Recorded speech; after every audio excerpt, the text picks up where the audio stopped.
Facebook may be the largest social networking site in the world today, but LinkedIn is the largest professional social networking site. Today's guest is a marketing specialist, and one of his specialties is using LinkedIn to drive business. Let's have ourselves a pocket sized pep talk and hear how he does it. A Pocket Sized Pep Talk, the podcast that can help energize your business and your life with a quick, inspiring message. Now, here's your host, Rob Jolles. Today's guest, JP Clement, is the CEO of Boomtime with over 30 years of experience in marketing, digital strategy, and product management for companies ranging from startups to global brands. And I cherry picked this list because it's an impressive one, such as Madison Square Garden, General Mills, Johnson & Johnson, and plenty more. His passions are analytics, digital products, and creating the right strategy at the right time for the right audience. But we're going to keep him focused on his ability to use LinkedIn to drive new business. Welcome to the show, JP. Thanks for having me, Rob. My pleasure. All right, let's jump right at it.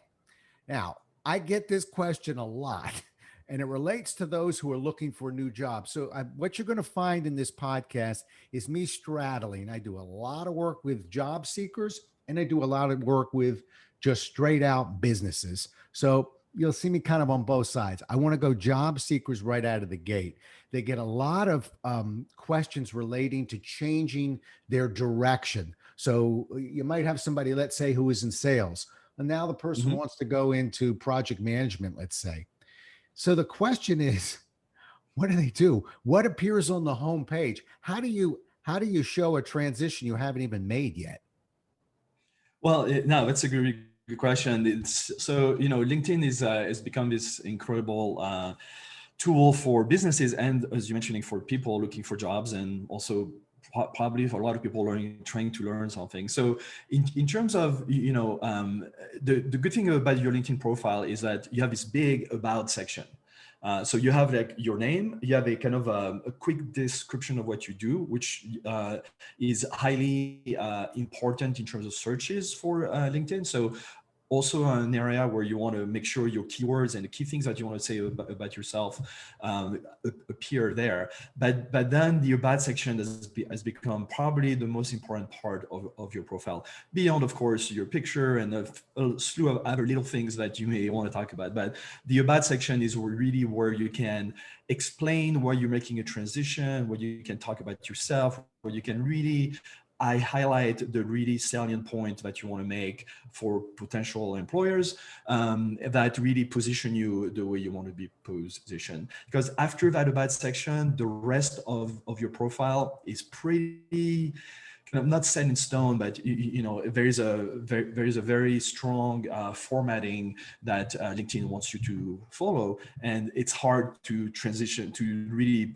be creative with that portion of it. So be honest, be transparent, put down all the things that you want. But if you're in transition mode, use the description in the about section to really make your point and position yourself for the potential employers. Yeah, it's. I just thought I'd welcome you to the show with almost a trick question. Welcome aboard, because it's sort of like being kind of pregnant sometimes. You either are or you aren't. So where people are getting kind of caught up is, well, I may go into sales, I'm not sure, so I'm still interviewing, but I'd like to go into project management, so I've got a resume on that too. And well, the good news is you can make a couple of different resumes, but LinkedIn, it's just very difficult to be kind of driving somebody to what I hear called the new resume, LinkedIn, and then trying to figure out, okay, so are you in sales? Are you in project management? But I think it's, like I said, I'm not so sure there's a perfect answer to the question because maybe, in the seminar world, sometimes when I've got a group that wants to go too fast and a group that wants to go too slow, I'll go down the middle and upset everyone mildly about equally. So no one's happy.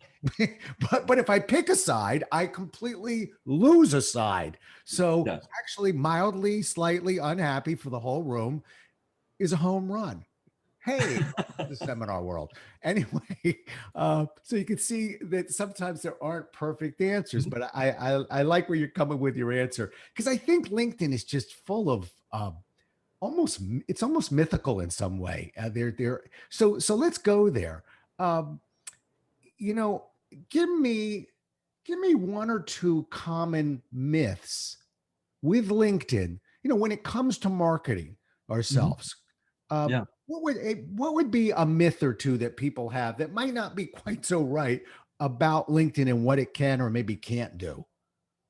Yeah, I think one of the ones that I've heard a lot from, and by the way, as you know, just to set the record straight, at Boomtime we deal with a lot of our clients that our clients want to be on LinkedIn, want to have a better profile on LinkedIn, and all of that, and prospect basically on LinkedIn. So it's a slightly different situation than the one you threw at me a few minutes ago, but there's a lot of commonalities, and one of the things that I tell every single one of our clients or my team tells our clients is that you have to treat. I think one of the myths is that on LinkedIn your business is talking to businesses. You're not. You're people, individuals talking to other individuals that happen to maybe working for a company. And it's very, very critical to keep that sense of personability, and if that's a word, but you have to be very personable. You have to be able to engage people on an individual level and talk to them in a language they'll get, forgetting about the fact that there's a company behind them that you may be wanting to work for or sell something to, or all of that. It's a social network at heart. It's a professional social network, as you mentioned, but a social network at its core. So I think what people forget is that it's still about people, not just about companies. And you can tell actually on LinkedIn, the company pages and the company profiles have way less functionality and actually even way more constrained than the actual people profile. And so you can tell they're kind of de-emphasizing that. But so it's again it's about people. That's the first one. And I think the second one is like not unlike Google, LinkedIn keeps changing the rules, and it's very and they've been cracking down on a whole bunch of automation things and all kinds of things. So you have to be again kind of a real person and act like a real person, and not be not bombard people with connection requests, for instance, and things like that. So staying on top of what LinkedIn does and making sure that you understand what the rules of engagement are is really, really critical, because it's super easy on LinkedIn to get your profile turned off for a week, for instance, and have the ability to do no connections or anything. I think that's something that we are very careful about, and I think people should be very aware of, is that LinkedIn is the boss, and they can change the rules whenever they want. Which leads me to another one too, is that most people think that your connections are your asset. They're not. It's not like an email list or a series of contacts that you have on your email client. Your connections belong to LinkedIn. If one day they decide to charge you by the connection, they can. Understanding the rules of engagement with LinkedIn, I think, is really critical. That's a really interesting point. And by the way, I lived what you just said. I write something called a Blarticle, and I use a company used to be called Sandpepper. It's a little bit like MailChimp, but they were either acquired or merged with Ontraport, and everybody seemed happy. Anyway, I spent 12 years building this list up, and one day I woke up with a bill for about $100 a month now, from what was free to Mm-hmm. what was almost free to uh, going up tenfold. And I think the answer is because they can. you Yeah. know, yeah, I'd love to. We're real deep here today, ladies and gentlemen. But the reality is, I'm not all that angry about it. It's just I think that's the reality of we have to just beware that they're going to make the rules, Yeah. and I think that's the point you're making, and it's a strong one. Let me just drop back real because you mentioned Boom Time, and I tapped it in the intro, but give me 30 seconds about this company of yours, Boom Time. Oh, sure. I'd be very happy to. So yeah, Boomtime, we're a digital marketing agency. We do everything under the sun in digital marketing, but we specialize in B2B businesses. So we help B2B companies. And that's why LinkedIn is one of our main areas of expertise, because it's a great way to for companies to meet other companies and to generate prospects and leads. But we do things with a twist, in the sense that we do everything, but we try to package things into systems that or groups of products and services that make sense for all the pain points and challenges that we've seen with our clients over the years. And we also have developed our own proprietary software that enables us to do digital marketing in a very disciplined and organized fashion, that also takes care of all the more mundane, repetitive tasks, and allows us to be more consistent, do better marketing basically, and be more efficient, which allows us to price ourselves at a level that SMBs can afford, which is very critical for us. So we want to kind of democratize digital marketing. Excellent. I'll give you an answer to a question I'm frequently asked when I've got a marketing guy on one side, like we have right now, and a sales guy on the other side. And people go, well, you guys are kind of the same, you do the same thing. And it's like, no, we don't. In one sentence, I always look at it as what you just heard from JP and Boom Time is marketing. That's how we get prospects and clients to appear in front of us. Once they pull out that chair, be it virtually or face to face, then sales kicks in. But I can be a great salesperson. If I don't have a prospect to see, I'm failing on the marketing side. If I've got more prospects than I know what to do with, because JP's been so helpful to me, but none of them want my services, I have a sales problem. But it is astonishing to me, some major CEOs that kind of get that all mixed up and go, well, sales marketing, JP, just tell us how to sell it and we're good. It's like, well, I could, but it's a different sport, so to speak. So anyway, good. I always like talking to marketing people because we're nowhere without you, but you need us too. So we're symbiotic, I guess, is the relationship. We take care of each other. And you make a really good point. We just actually published a couple of articles. We generate a lot of content at Boom Time and have a team of incredible writers, and but we just published a really good article about what to do with leads, right? From a marketing standpoint, but also a sales standpoint. Where does marketing stop and sales start, as you just described? What is an MQL versus an SQL? Like, how do you make an MQL or marketing qualified leads into an SQL?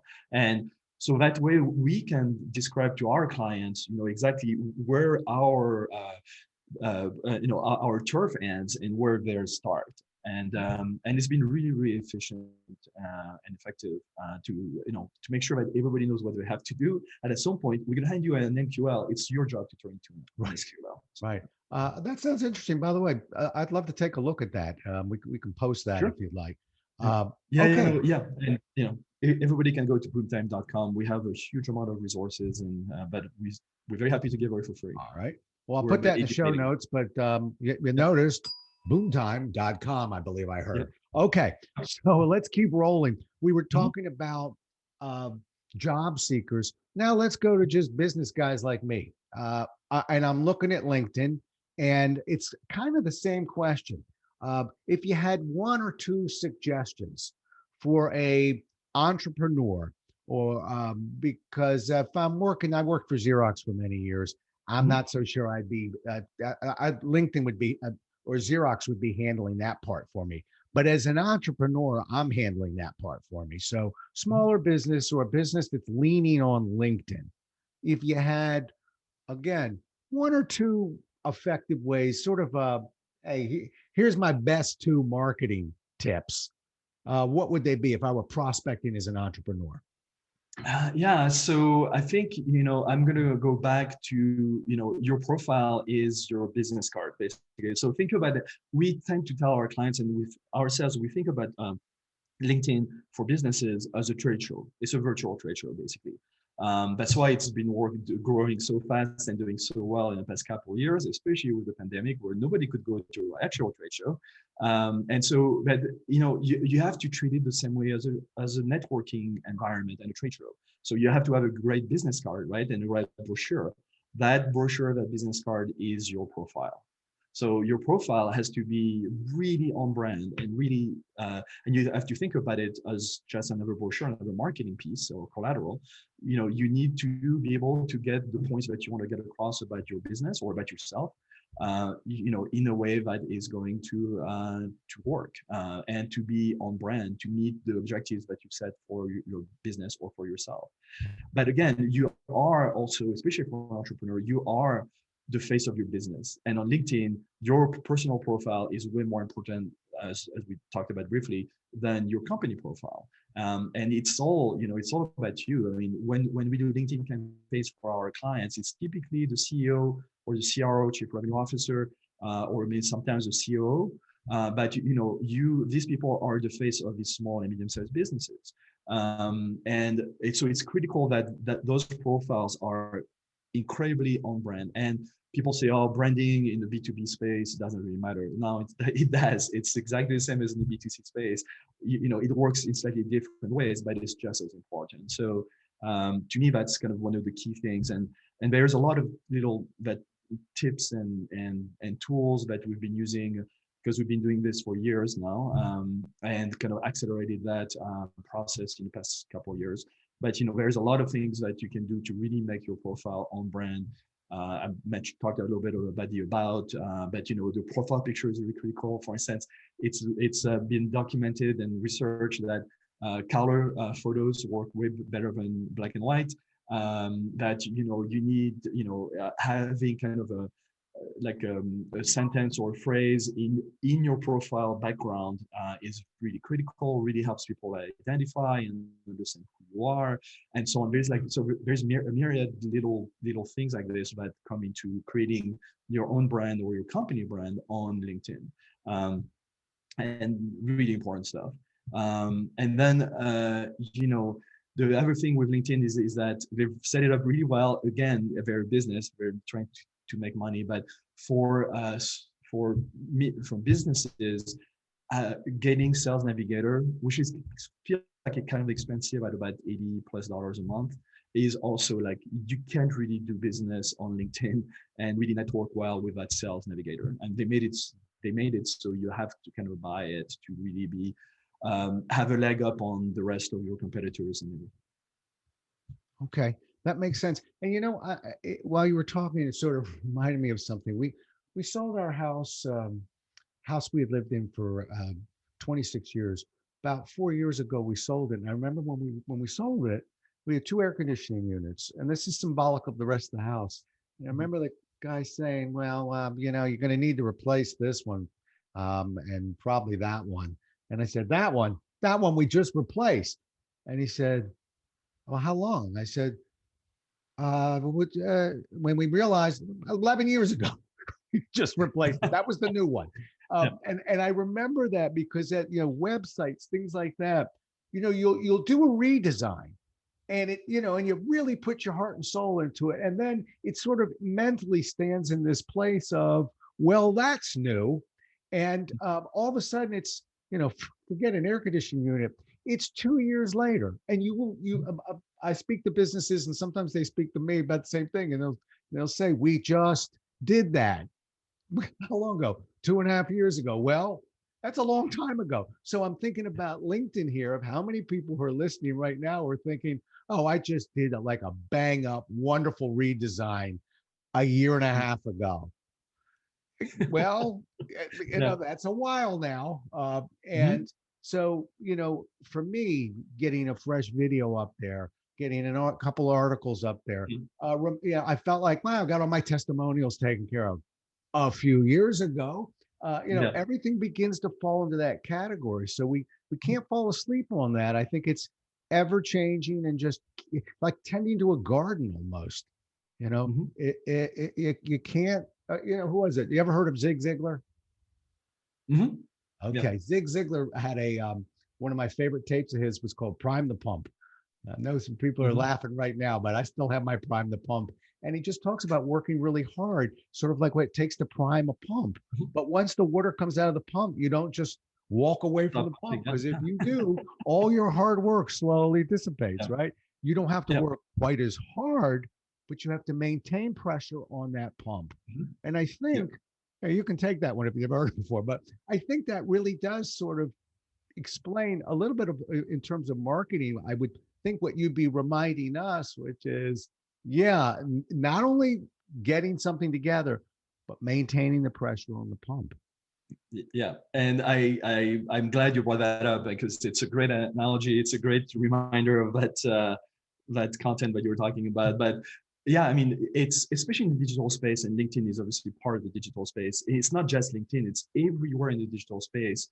Things change incredibly fast, and as you said, something even I mean, it's even more like something you did 3 months ago. You might need to take another look at it today, and you cannot stop being active, especially on the social networks like LinkedIn or Facebook. You need to keep creating content, keep being present, keep doing something. Because if I go to someone's profile on LinkedIn and I see that they haven't done anything, posting, or commenting, or no activity for 3+ months, that profile to me is not active. It's not.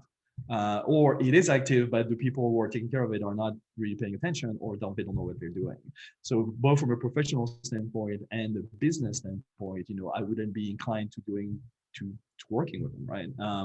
And so yeah, that's super critical.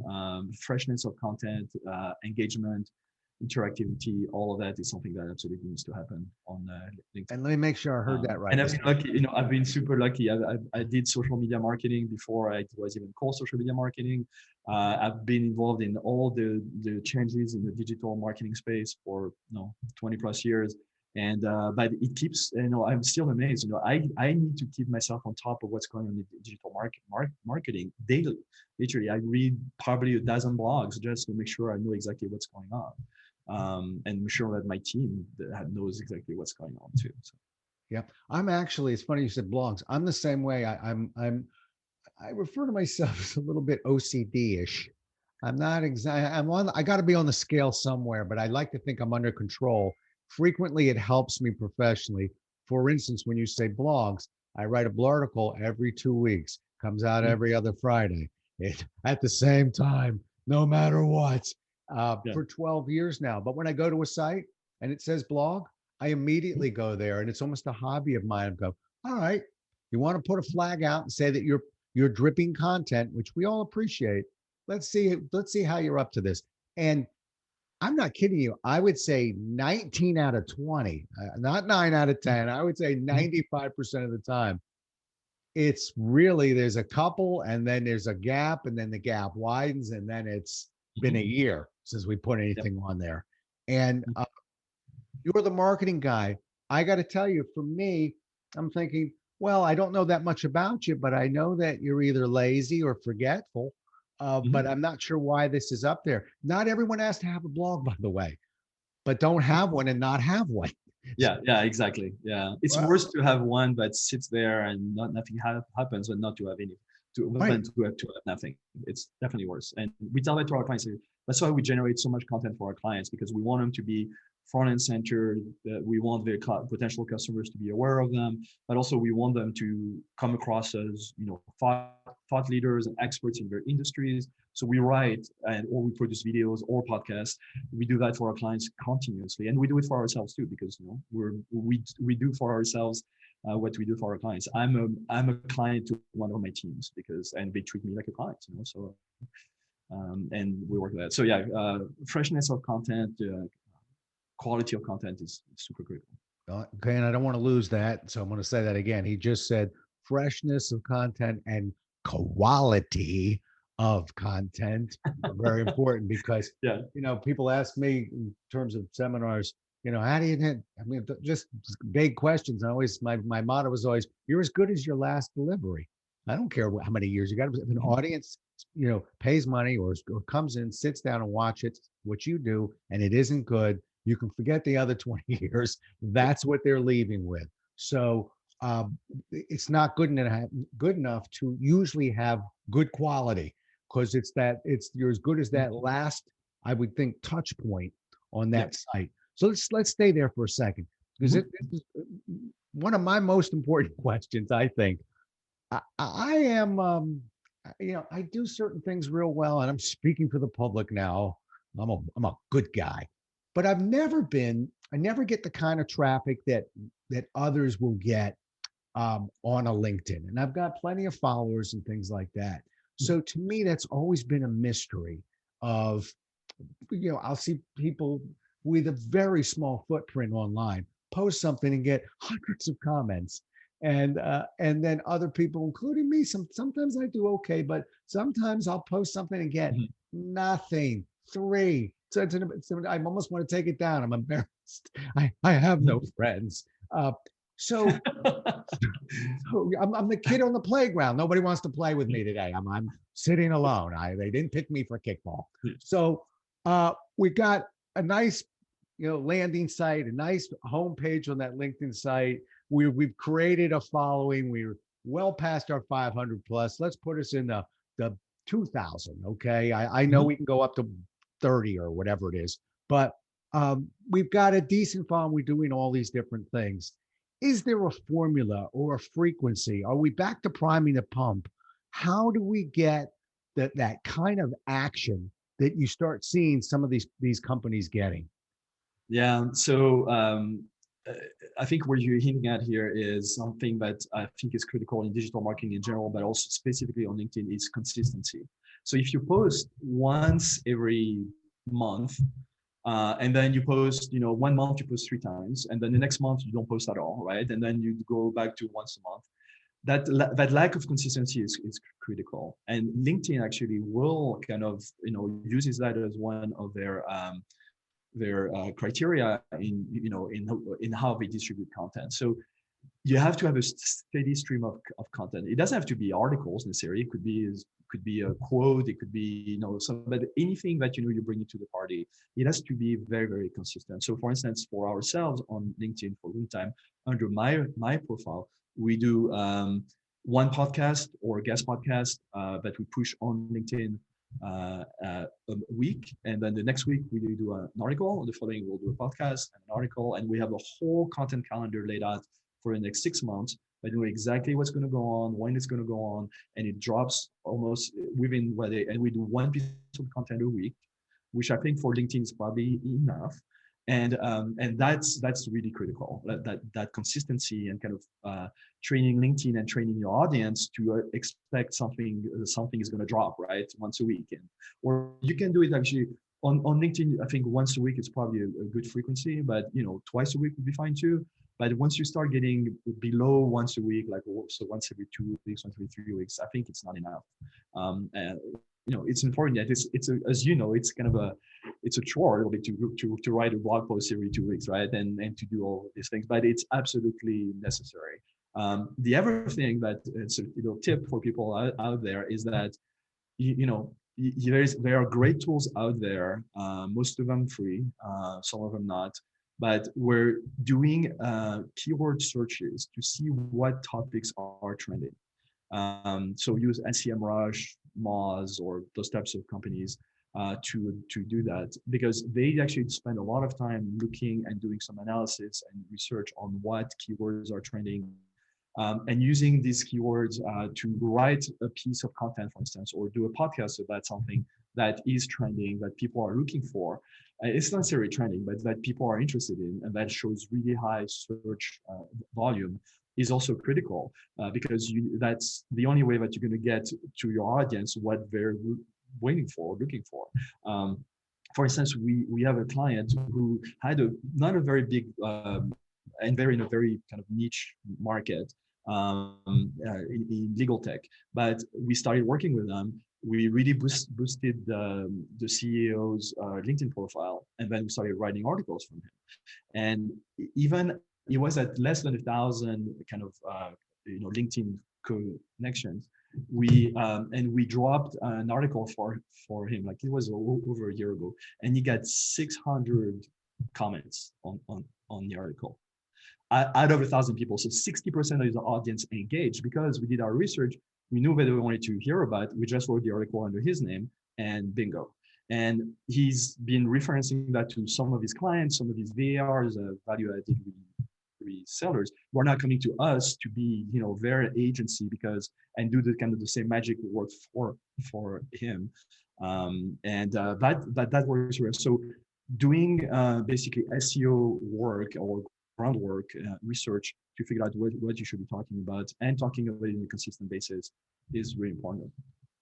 Wow, that's impressive. And I want to make sure that I've got this right because I'm taking notes. Um, and of course, for my audience, not for me. No, I'm taking notes from me right now.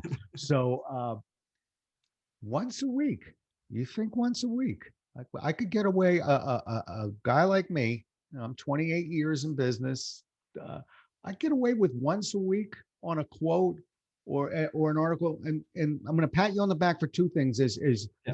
See you going, well, maybe I might have to up that with Rob, but I like pulling stuff out and making sure people hear it. Something really impressive that you told me that really landed. It's like my wife. She has to remind me this. I always think, okay, if I'm going to be a good guy, I'm bringing home flowers. And I've been taught, not that I listen as well, but I've been taught, a hello, a nice comment. There's so many other ways that are meaningful. I'm bringing that story to you, and I say this because I keep thinking, okay, major post, put a big old article in there, really put something powerful up on LinkedIn. And you're saying, well, you could do that, but a quote is nice, a comment is nice. I don't have to have a massive article once a week to be noticed by LinkedIn, right? No, I don't think you do. Look, I don't know if a nice comment is enough, but it's you. People don't have a lot of time, right? You and I, we know that very well, right? We're bombarded with LinkedIn connection requests and things, but because we have such a following on LinkedIn, we get a lot of data. And honestly, I don't have time. I don't know if you do, but I don't have time to go through everything. So sometimes, just I don't have time to read all the articles that people that I follow post. I just can't. So sometimes, it doesn't have to be this big, beautiful 1,000-word article, right? It can be just, like a little mention in passing about something that you read that's interesting, or forwarding a link, or you just might have caught a TED talk that really inspired you, right? You don't have to just put a link there and do something, but if it's something that's easily consumable and has value for the people that you're connected with, that's enough. Okay. All right. I'm writing it down. I'm gonna double what you said. I'm gonna go a minimum of twice a week. I'm going to put, I don't put a whole lot of big articles up there. So I'm going to put things that are interesting and digestible, 2-3 sentences here or there, but I'm going to go twice a week without missing. And then I'm going to track you down like a hunter in about a year. And I'm going to say, to shake your hand, I'm going to come after you, but we'll see how that works out. I'm game. All right. We'll take that challenge. Okay, I love talking to you today. Tell people how they can get a hold of you. Well, the best place, the two places are to find me on LinkedIn. So I'm linkedin.com/in/JP Clements. That's easy to remember. And then on Boom Time, as I say, we love to educate at Boom Time. We do a lot of that because a lot of our clients are not very sophisticated in terms of digital marketing. So we have our own podcast, we write articles, we do videos, we do a bunch of different things, and you can easily find me there and the rest of my team. There's a ton of content out there that we have generated. We're probably going to start something called Boom Time U, which is going to be like a free kind of course, quote unquote, package where we're going to group all the content we've been writing over the past couple of years, which is a lot, as I said, into a format that is going to be easily digested by people we want to do that. And we just actually finished our 8-week deep dive into the marketing funnel podcast series. The last one got published, the number 8 was published last week. So there's a lot of really good content out there, and you can easily find me there. And if you send anything into one of the forms you have, it will get to me. So. Perfect. And the sales guy in me, we have something we call a whiffum. What's in it for me? So the sales guy in me says, when you reach out to Boom Time, you reach out to JP, and you've heard him on this show, tell him I heard you talking on Pocket Size Pep Cost. Pep Talks. And if you do, JP, I'm putting you out there now, so you get ready. Here's what you got to give him. He's Okay. going to send you a picture of himself that he sent me that you're going to see on this. So you actually get a picture of the man himself, the man, the myth, the legend. JP will say, but you have to tell him I'm contacting you because I listened to you on Pocket Size Pep Talks. Anyway, so get at least one picture ready to roll. Well, I love for you to do the attribution marketing we try to do. So where are people coming from? Where are they coming to our website? So if they tell me, I love that because it helps me as a marketer know that, I'm going on the right podcast and I'm talking to the right people. Perfect. All right. Well, you got on the right podcast today. And I really enjoyed talking to you. You delivered exactly what I wanted. A real nice 30 minutes or so on LinkedIn. Whether you're in job transition or you're just trying to build that business of yours and keep that prospect pool going, it's all about marketing. And LinkedIn is, in terms of social media, is really leading the way. So I hope you got what you were looking for. I probably took more notes than anybody today, but it's been an absolute pleasure. I want to thank you so much for being on the show, JP. And everybody out there, stay safe.